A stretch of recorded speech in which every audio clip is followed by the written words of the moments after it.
जी राधे राधे नमस्कार, कैसे हैं आप सभी? आशा करता हूँ अच्छे होंगे। मैं सूरज आप सभी को स्वागत करता हूँ आपके अपने YouTube channel power of question पर। आइए साथियों, आज हम जो इस वीडियो में डिस्कस करने वाले हैं, आपके साइंस के कुछ महत्वपूर्ण एमसीक्यू प्रश्न लेके आए हैं, जो आपके 2025 एग्जाम के लिए बहुत ही महत्वपूर्ण प्रश्न होने वाले हैं। अगर आप इस 15 क्वेश्चन को पढ़ लेते हैं, तो हो सकता है आप इस बार बहुत ही अच्छे मार्क्स गेन कर सकें, ठीक है? तो चलिए टाइम को बर्बाद ना करते हुए हम बढ़ते हैं अपने प्रश्न की तरफ और जो आपका पहला प्रश्न है साथियों आज का, पहला प्रश्न कहता है प्रकाश की गति कितनी होती है? प्रकाश की गति कितनी होती है? ठीक है? इसमें पूछा गया साथियों प्रकाश की गति कितनी होती है? ठीक है ना? देखिए, प्रकाश के बारे में थोड़ा-सा हम लोग पहले डिस्कशन कर लेते हैं, प्रकाश होता क्या है? ठीक है साथियों? तो प्रकाश एक प्रकार की आपकी ऊर्जा है, क्या है प्यारे साथियों? एक प्रकार की ऊर्जा है, जो हमें वस्तुओं को देखने में क्या करती है? सहायता करती है, ठीक है? और कुछ बात इसमें कुछ इम्पोर्टेंट नोट्स हो जाते हैं, जैसे प्रकाश जो होता है प्यारे साथियों, ये क्या करता है? ये सीधी रेखा में गमन करता है, ठीक? आपसे एक क्वेश्चन यहाँ से भी पूछ सकता है, जो प्रकाश होती है, वो कैसे चलती है? तो आप बताओगे प्रकाश जो होता है प्यारे साथियों, वो हर वक़्त सीधी रेखा में गमन करता है, ठीक है? और जो प्रकाश की और क्वेश्चन में पूछा गया प्रकाश की चाल, प्रकाश की चाल कितनी होती है साथियों? तो वो हमारा होता है प्रकाश की चाल 3 गुणे 10 की घाते 3 गुणे 10 की घाते 8 मीटर पर सेकंड। तो इसलिए इस क्वेश्चन का हमारा ऑप्शन नंबर सी जो होगा राइट आंसर होगा, ठीक? तो चलिए इसका फटाफट स्क्रीन लेना चाहते हो तो आप लोग स्क्रीनशॉट ले सकते हैं। और प्रकाश के बारे में इतना नॉलेज काफ़ी था कि प्रकाश एक प्रकार की ऊर्जा है जिसकी सहायता से वस्तु को हम देख सकते हैं, ठीक है? तो चलिए अब हम बढ़ते हैं अगले प्रश्न की तरफ और आपका अगला प्रश्न जो है प्यारे साथियों, वो क्या है? उत्तल लेंस का प्रश्न है साथियों, उत्तल लेंस का मुख्य उपयोग किया जाता है। जो आपका उत्तल लेंस होता है, उसका मुख्य उपयोग क्या है, ठीक है? तो उत्तल लेंस का मुख्य उपयोग साथियों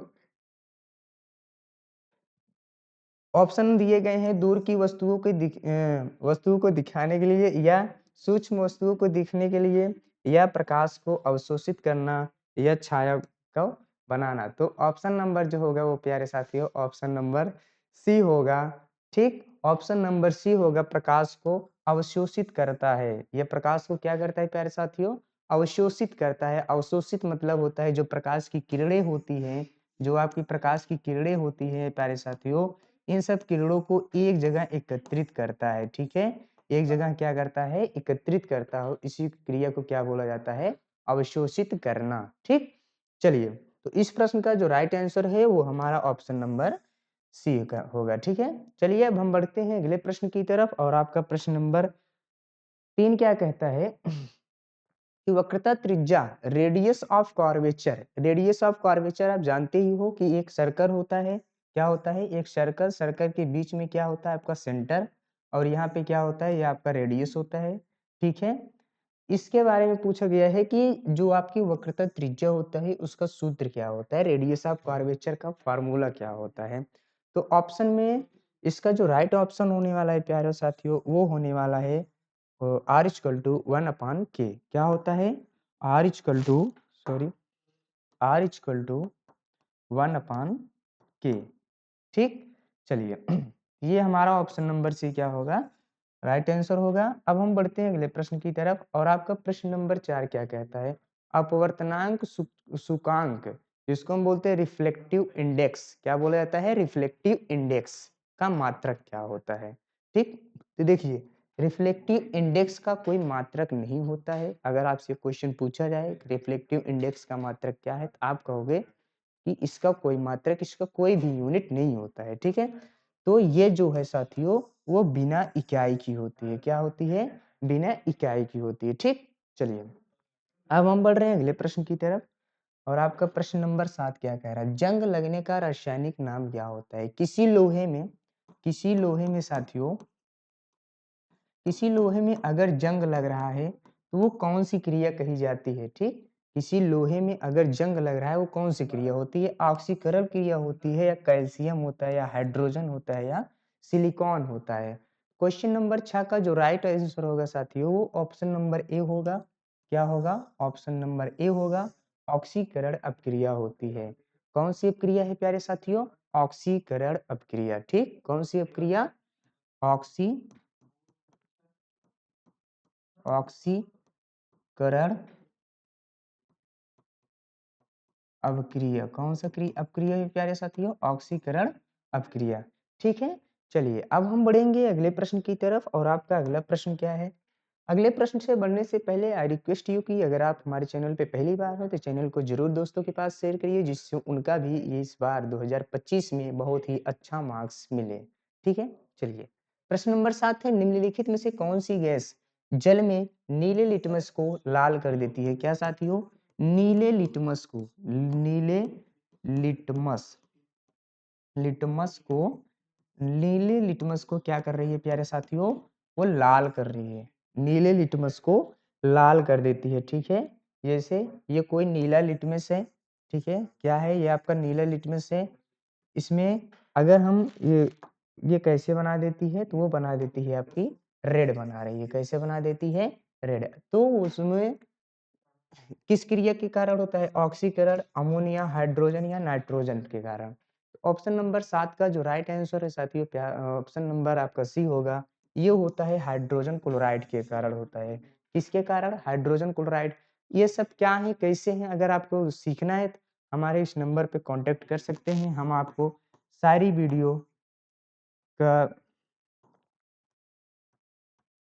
ठीक, इस पे आपको बहुत सारा पीडीएफ मिलेगा। इस नंबर पर आप कांटेक्ट करिए और पीडीएफ को मुफ्त में, कोई पैसा नहीं, कुछ नहीं, कोई पेड वगैरह कुछ भी नहीं है। आप फ्री में इस नंबर पे क्या कर सकते हैं? आप पीडीएफ को पा सकते हैं। ठीक है, चलिए अब हम बढ़ते हैं अगले प्रश्न की तरफ। और आपका अगला प्रश्न क्या है? क्रिस्टल बनाने के लिए किस प्रक्रिया का उपयोग किया जाता है? ठीक है, बहुत ही इंपॉर्टेंट प्रश्न है साथियों। ये प्रश्न कई बार पूछा गया है, इंपॉर्टेंट प्रश्न है ये। ठीक है, इंपॉर्टेंट प्रश्न है कि क्रिस्टल को बनाने के लिए किसका उपयोग किया जाता है। ठीक है, क्वेश्चन नंबर 8 का जो राइट आंसर होगा ऑप्शन नंबर बी होगा। क्या होगा? ऑप्शन नंबर बी, वाष्पीकरण के द्वारा किया जाता है। किसके द्वारा किया जाता है? वाष्पीकरण के द्वारा। चलिए अब बढ़ते हैं अगले प्रश्न की तरफ। और आपका अगला प्रश्न है, ओम के नियम के अनुसार विद्युत धारा और विभवांतर का संबंध क्या है? ओम के नियम के अनुसार, विद्युत के नियम के अनुसार, सॉरी, ओम के नियम के अनुसार धारा और विभवांतर का संबंध क्या है? ऑप्शन नंबर ए कहता है व्युत्क्रम के, या समानुपाती, या समान, या इनमें से कोई संबंध नहीं है। तो प्रश्न नंबर 10 का जो राइट आंसर होगा साथियों, वो होता है आपके समानुपाती। ऑप्शन नंबर बी होता है। ठीक, कौन सा ऑप्शन है? Option number B. ठीक है, ऑप्शन नंबर बी समानुपाती होता है। ठीक है प्यारे साथियों, समानुपाती होता है, मतलब ऐसे। ठीक, चलिए अब हम बढ़ते हैं अगले प्रश्न की तरफ। और आपका अगला प्रश्न क्या है? अगला प्रश्न कहता है, लास्ट प्रश्न है आज के लिए। ठीक है, आज के लिए लास्ट प्रश्न है, विद्युत प्रक्रिया रेजिस्टेंस का, जो आपका रेजिस्टेंस होता है उसका SI मात्रक क्या होता है? ये प्रश्न कई बार पूछे गए हैं। ठीक है साथियों, ये इंपॉर्टेंट प्रश्न है, इसको आप लोग अच्छे से पढ़ के जाइएगा, पूछा भी जाएगा इस बार। ऑप्शंस दिए गए हैं, वोल्ट होता है, या ओम होता है, या एम्पियर, या कूलम।